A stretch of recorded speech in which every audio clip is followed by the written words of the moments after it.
हाँ, तो नमस्कार दोस्तों आज मैं आपको एक अच्छी कहानी सुनाने जा रहा हूँ।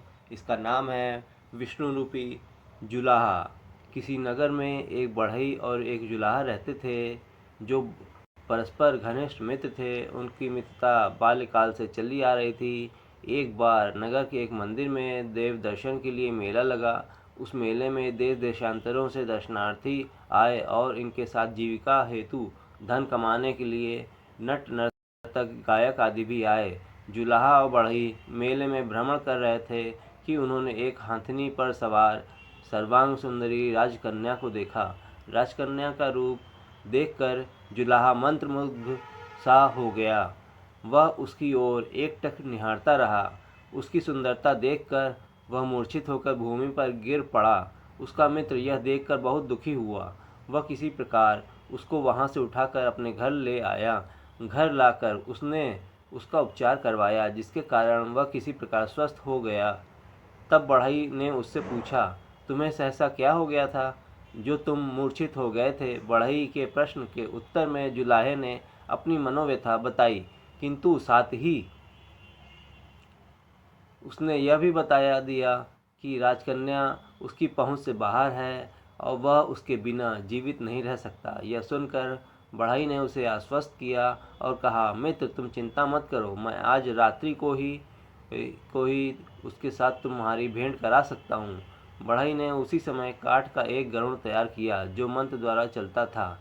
फिर उसने जुलाहे को विष्णु की भांति सजाया और बोला, मित्र रात्रि के समय इस गरुड़ पर बैठकर विष्णु का वेश धारण कर तुम राजकन्या से मिलने उसके शयन कक्ष में पहुंच जाना। जुलाहे ने वैसा ही किया। राजकन्या के शयन कक्ष में पहुंचकर जब उसने कहा वह साक्षात विष्णु है और अपनी पत्नी लक्ष्मी को क्षीर सागर में छोड़कर उससे मिलने के लिए आया है, तो राजकन्या ने कहा, पर मैं तो एक मानुषी हूँ देव, भगवान के साथ मेरा कैसा संबंध? बात बिगड़ती देखकर जुलाहे ने कहा, रूपवती तुम नहीं जानती, तुम राधा नाम कि मेरी उस समय की प्रेमिका हो जब मैं कृष्ण का अवतार लिया था। अब तुमने इस राजकुल में जन्म लिया है तो मैं तुमसे मिलने के लिए यहीं चला आया हूँ। राजकन्या का संशय दूर हो गया। उसने कहा, भगवान यदि यह सत्य है तो मुझे बड़ी प्रसन्नता है। फिर भी आप मेरे पिता से निवेदन कीजिए, उनको भी बड़ी प्रसन्नता होगी। विष्णु रूपी जुलाहा बोला, राजकन्या मैं साधारण मनुष्य की दृष्टि में नहीं आ सकता। तुम मेरे साथ गंधर्व विवाह करो, अन्यथा मैं तुम्हारे समस्त राजकुल को भस्म कर दूंगा। जुलाहे की बात सुनकर राजकुमारी ने सहमति में सिर हिलाया। इस प्रकार रात्रि भर जुलाहा वहां रहा, राजकन्या से मीठी मीठी बातें करने लगा। उस दिन से वह नित्य प्रति उस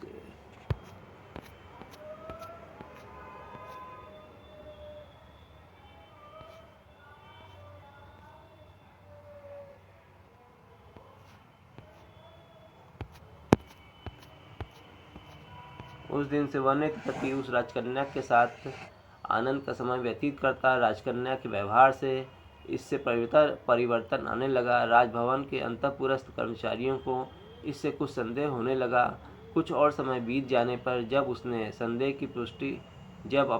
की पुष्टि होती दिखाई दी तो उन्होंने महाराज से इस विषय में बात की। यह सुनकर राजा को चिंता होने लगी।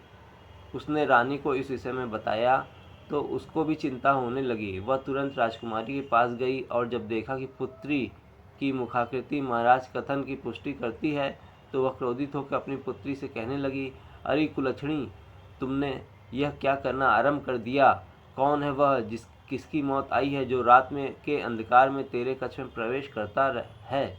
क्रोधित माता को लज्जित मुख से राजकन्या ने बताया कि रात को साक्षात विष्णु भगवान उसके शयन कक्ष में आते हैं।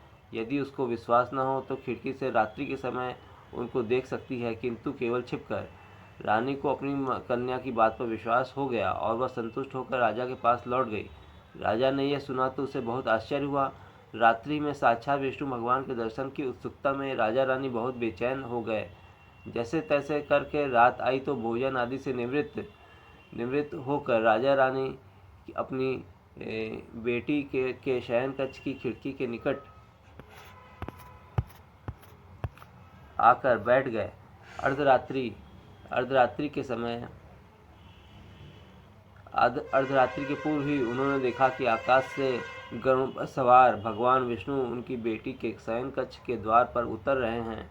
यह देखकर उनकी प्रसन्नता का पारावार न रहा। राजा सोचने लगा कि जिसकी कन्या के साथ साक्षात भगवान ने गंधर्व विवाह कर लिया हो, तो इससे बढ़कर इस कालिकाल में और कौन शक्तिशाली हो सकता है। इतना विचार करते ही राजा को घमंड होने लगा और उसने निरंकुश रूप से शासन चलाना आरंभ कर दिया। सीमावर्ती राजाओं ने देखा कि राजा की मनमानी बढ़ती जा रही है, तो उन्होंने मिलकर उस पर आक्रमण कर दिया। शत्रुओं द्वारा आक्रमण की बात जब राजा ने सुनी तो उसे कोई विशेष चिंता न हुई। उसने रानी से कहा, अपनी पुत्री से कहो कि भगवान विष्णु से कहे कि इस युद्ध में हमारी सहायता करें।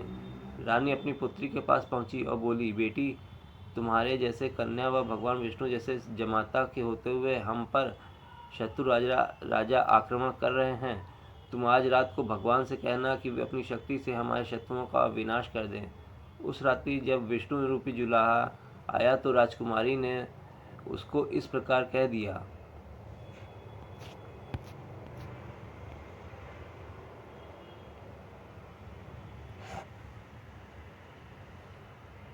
उसकी माता ने समझाया था, जैसा उसकी माता ने समझाया था। विष्णु रूपी जुलाहे ने राजकन्या को सांत्वना देकर कहा, सुभगे शत्रुओं को संपूर्ण रूप से नष्ट करने के बाद ही अब मैं अन्न जल ग्रहण करूंगा।